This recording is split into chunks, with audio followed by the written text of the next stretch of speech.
হাদিসে কুদসি, যেটা কোরআনের পরেই যার স্থান, তারপরে হলো জেনারেল হাদিস, সাধারণ হাদিসের স্থান।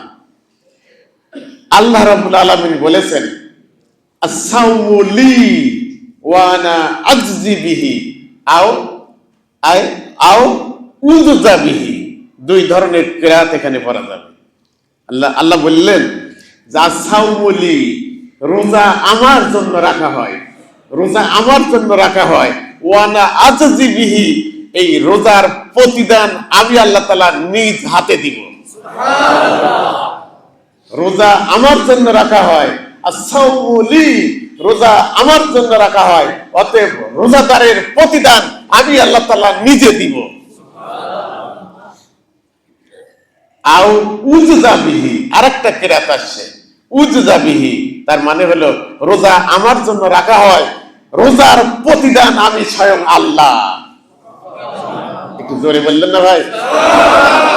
মানে রোজাদারের প্রতিদান হচ্ছে স্বয়ং আল্লাহ। তো আল্লাহ যদি আমার আপনার জন্য হয়ে যায়, রোজাদারের জন্য হয়ে যায়, আর কিছু দরকার আছে? আর কিছু দরকার নাই। মানলাহুল মাওলা ফালাহুল কুল। যদি এটা হাদিস না, কিন্তু তারপরেও তো এটার একটা কি আছে, এটার একটা গুরুত্ব আছে। মানে মাওলা যদি আমার হয়ে যায়, আল্লাহ যদি আমার হয়ে যায়, আর কিছু দরকার আছে? মাওলা আমাকে কোথায় রাখবে সেটা মাওলাই ভালো জানে। আলহামদুলিল্লাহ বলেন, আলহামদুলিল্লাহ। প্রিয় ভাইরা আমার, একটু এখানে 2-1 মিনিট বলে আমি শেষ করছি।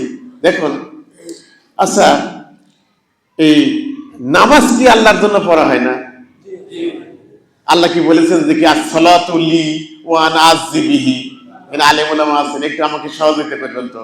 আল্লাহ কি কখনো বলেছেন যে আস-সালাতু লি, সালাত আমার জন্য পড়া হয়, অতএব ওয়া আনা আজজি বিহি, আমি যারা নামাজি মুসল্লি তাদের প্রতিদান আমি আল্লাহ, এটা বলেছেন কোথাও? আল হজ্জু লি, হজ আমার জন্য করা হয়, অতএব হজের প্রতিদান আনা আজজি বিহি, আমি হজের প্রতিদান আমি আল্লাহ স্বয়ং হাজির জন্য, এটা বলা হয়েছে কোথাও? আমার জানা নাই। ঠিক আছে না? এরপরে আরেকটা কি রইল? যাকাত। আয-যাকাতু লি ওয়া আনা আজজি বিহি, যাকাত আমার জন্য দেওয়া হয়, অতএব যাকাতের প্রতিদান আমি স্বয়ং আল্লাহ, এরকম জানা আছে? আমারও জানা নেই।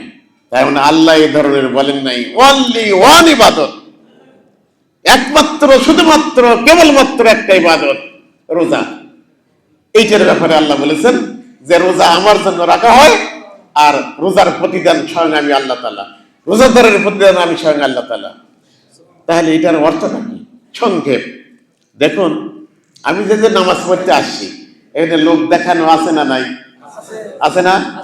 এই যে আমি যে আজকে এখানে খুতবা দিচ্ছি, সবাই জেনে গেলেন যে কি অমুক এসে খুতবা দিয়ে গেলেন, নামাজ পড়ে গেলেন, সবার জানাজানি হয়ে গেল।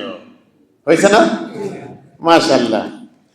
আর হজ করতে গেলে তো আমাদের এলাকার আওয়াজ আছে, গরু মহিষ জবে করে, মানে দাওয়াত দিয়ে লোকজনকে জানাইয়ে খাওয়ায় দাওয়ায় তারপরে হজে যাচ্ছি, তাই না? তাহলে হজে গেলেও কিন্তু লোকজন জানে, এলাকার লোক জানে। তারপর যেখানে যাচ্ছি সেখানে সারা বিশ্ব থেকে মানুষ সেখানে একত্রিত হয়েছে, তারাও জানলো যে এই মানুষটা হজ করতেছে। তাহলে হজ পালনের ব্যাপারেও কিন্তু লোক দেখানোর কিছুটা রয়ে গেছে, মানুষ দেখে জানে এটা। এরপরে কি বাকি থাকলো? যাকাত। আপনি যাকাত যত গোপনেই দেন, আল্লাহকে যদি আমরা এখানে নিয়েও রাখি, আল্লাহ তো জানেনি, কিন্তু কমপক্ষে 2 জন জানবে। কে? যিনি দিচ্ছেন আর যিনি নিচ্ছেন। আমার কথা বোঝা যায় তো? মানে যাকাতের ব্যাপারে যত গোপনীয়তাই আপনি রক্ষা করেন, যত গোপনীয়তাই, যে আমি মানুষকে জানাবো না, তারপরেও কিন্তু 2 জন জানবেই। আর পরে তো আল্লাহ তো জানেনি, কিন্তু 2 জন দুনিয়াতে জানবে। কে কে? যিনি দিবেন আর যিনি নিবেন। আমার কথা ক্লিয়ার? কিন্তু একমাত্র সিয়াম, একমাত্র রোজা, এটা কেউ জানে না ইল্লাল্লাহ, একমাত্র আল্লাহ। এটা কি বিশ্বাস করেন? আচ্ছা বলেন। এমনকি আপনিও যে রোজা আছেন আমি কি জানি? তাহলে কে জানে? এই জন্য সকল ইবাদতের ব্যাপারে জানাজানি হয়, কিন্তু রোজা এমন একটি ইবাদত যে রোজার ব্যাপারে একমাত্র আল্লাহ ছাড়া কেউ জানে না। এই জন্য মহান আল্লাহ রাব্বুল আলামিন বলে দিলেন, যা সাওমু লি ওয়া আনা আজজি বিহি, রোজা একমাত্র আমার জন্য রাখা হয়, অতএব এই রোজাদারের প্রতিদান আমি স্বয়ং আল্লাহ রাব্বুল আলামিন। সুবহানাল্লাহ।